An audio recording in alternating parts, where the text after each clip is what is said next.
So basically switch the entire wing. Both of them.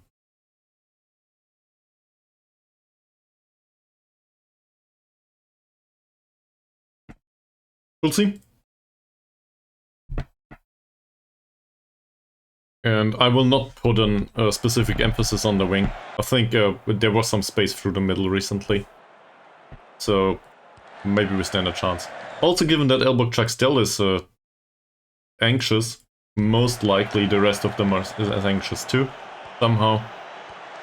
Good play.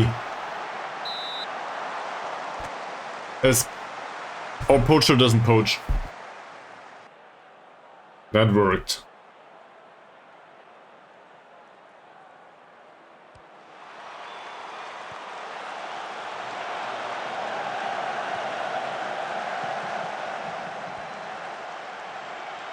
We'll have another corner.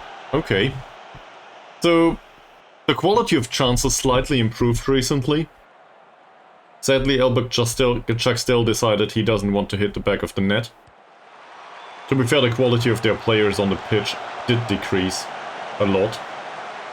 With the 16-year-olds, this could be a penalty. It isn't. Mazarin, Jeffrey, Christopher, it's offside, of course. I think it's down to the primary reasoning for this is the 3 16-year-olds on the pitch, plus as well the fact that we have a wingback that overloads on the left wing, and now he loses the duel against Wilkin. Or not.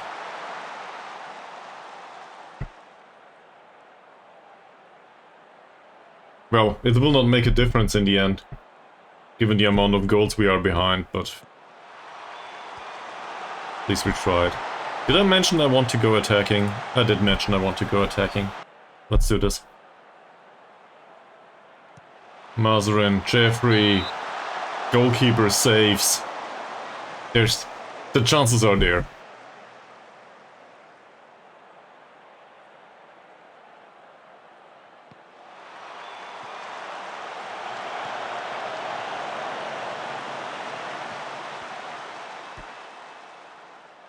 That's alright, we retain possession. That's really bad.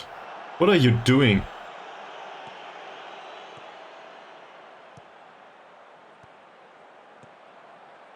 Jalil, that should end up with us. Not Jalil, Bakrula. McManamy. Long ball by McManamy for I don't know whom. I guess he was hoping for a run by Elbakchak still.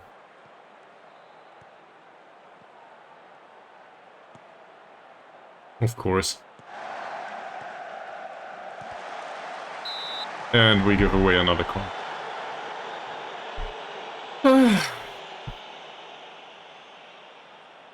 Maybe we'll draw something a little bit easier than 2 top teams in the league next time in the cup.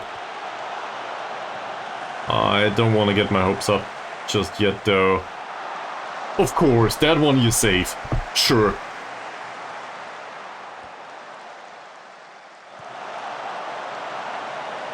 Christopher. Will we have a cross? A pass. Nazarudin. Yet another pass. He doesn't turn. Zakaria. Christopher. And it's yet another corner. I'm so close to go and shoot on sight, but that won't help. It will just decrease the quality of the chances. Yep, cool. The thing is, unlucky is, well, there's this saying. It's a really stupid saying, but, true. I think the roughly translated, luck is, once skill turns into a habit, I think. Is the rough translation, for the saying. And, I do not necessarily agree with this all the time, but once the skill is there, it might look like luck. On a repeated basis. Yeah. He's also on a 6.1, so I mean, I guess we could bring on Asamuddin at this point. Or anyone, really. There's 15 minutes left, so it won't make much of a difference anymore. Baru. He didn't show anything so far. Baru with the cross, Elbok Chuckstel, it's yet another one over goal. There've been enough chances. We need Roger Cesar back. Mazarin, look at that! The quality of the chances created. Mazarin, Zakaria. The cross by Zakaria, Baru. Okay, we take that. Let's go. True! True. So, it took 2 attempts for Baru to finally hit it. Well, he hit the post the first time. With the help of the keeper. And apparently it was a close offside situation too. Sure. 12 minutes.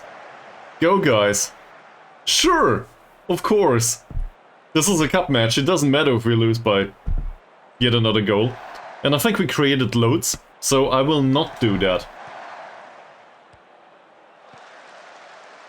I think the argument that we are used to this at this point, and we were somewhat good with it, I think that should count. We could bring on Ankun for McManamy though. Hi, welcome to the stream. This should be offside. Emphasis on should. Apparently it wasn't though. I'll bring on Ankun now. For McManamy.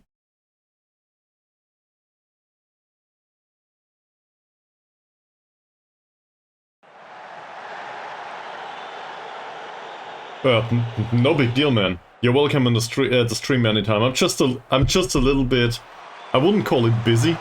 I guess somewhat excited and also nervous because we are 2 goals behind against the top dog in the league. But this is a cup match. And well, to be honest, the whole game was bullshit. From the start. It's one of these matches.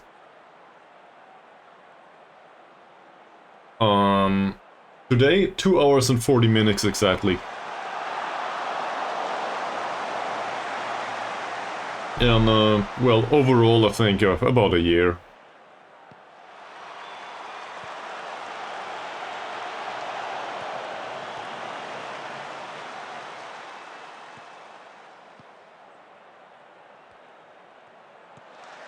So, yeah, I do this on a repeated basis, Mondays and Fridays usually, with a bunch of accidental streams in between, most likely on the weekends, but also sometimes in the afternoon or in the evening, throughout the week.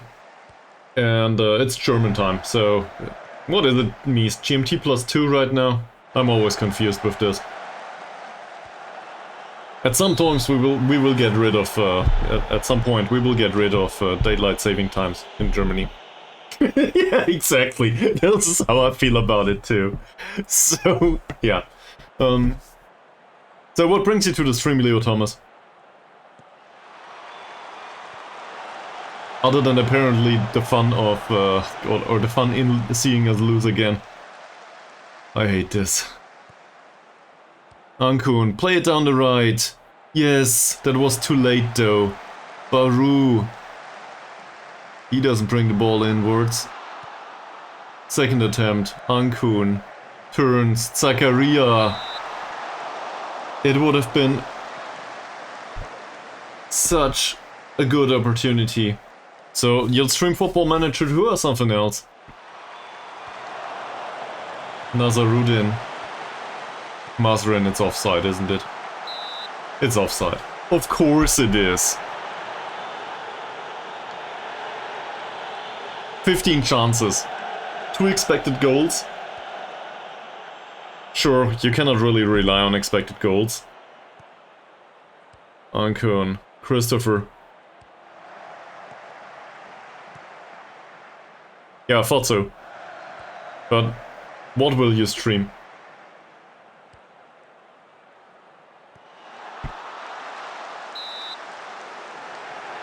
offside again. I mean, I guess I expected to go out of the cup today, given that we faced Johor DT.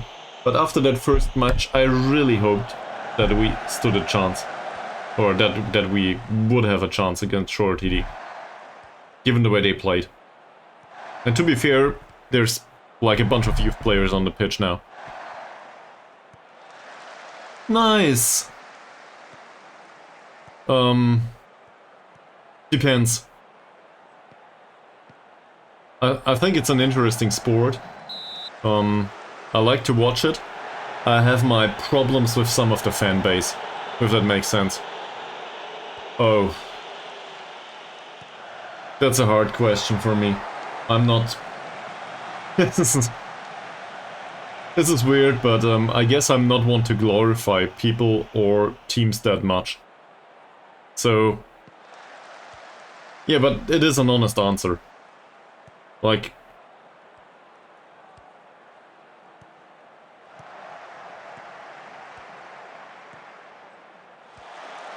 Jan Heimer Carlsen Bracker. Yeah.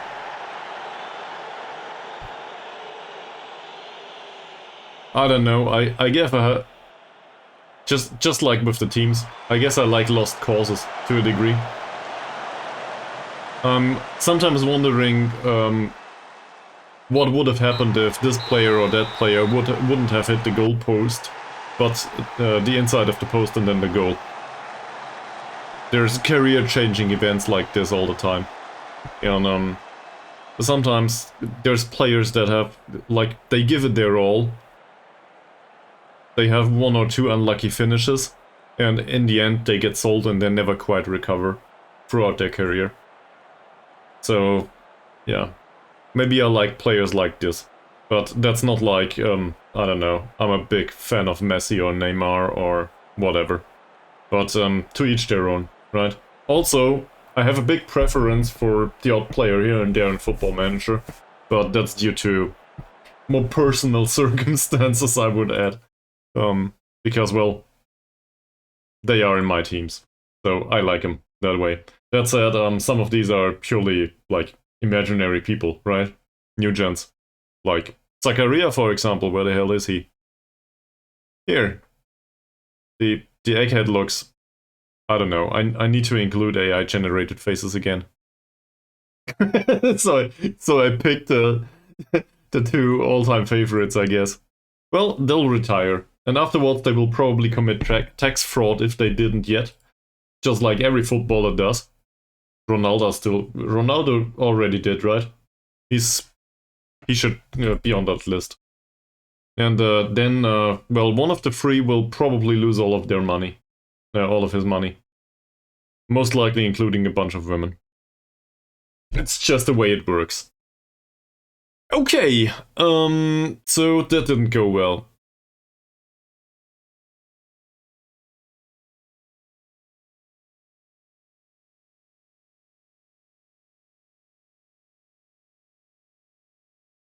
Did they have a horrible match? They should have won this.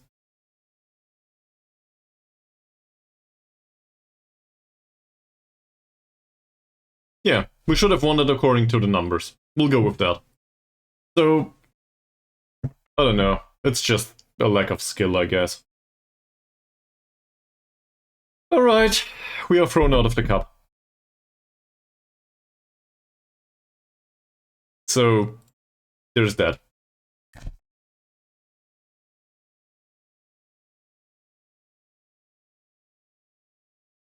I thought you would like to stream yourself. Also, did you read the chat rules?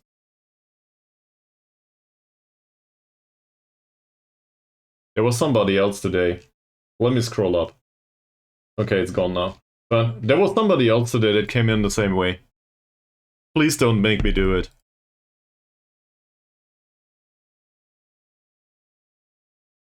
So, we'll have a friendly next. Then Selangor, then Penang, and then Kelantan United.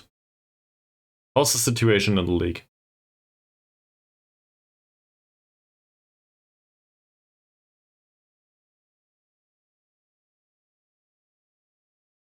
I'm confused. Sometimes I'm winning. More often than not, I'm not. I hope that answers the question. Oh, I forgot about Kushing. So we have 4 games. Okay, 4 matches. So, how do we deal with this? Well, how's Kushing's form?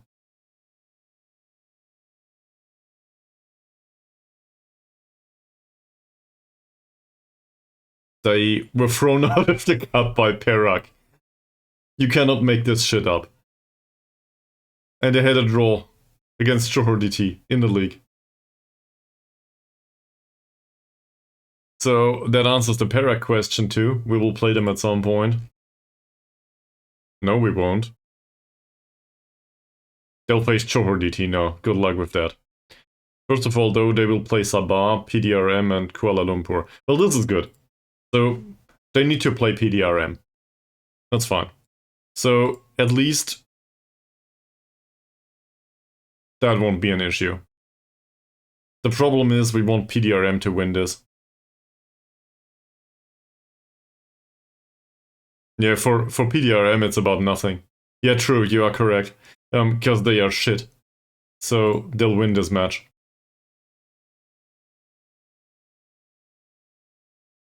So our biggest hope is to win against Kuching and Penang, I guess. And if for some weird reason we win against Selangor or Kelantan, we'll be fine. Obviously. But this will be a really hard relegation scrap in the end.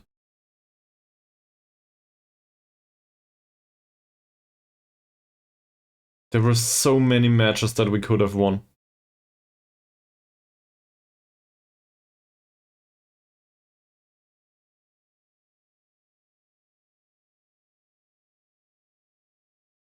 Well, it doesn't help now. Can't change it.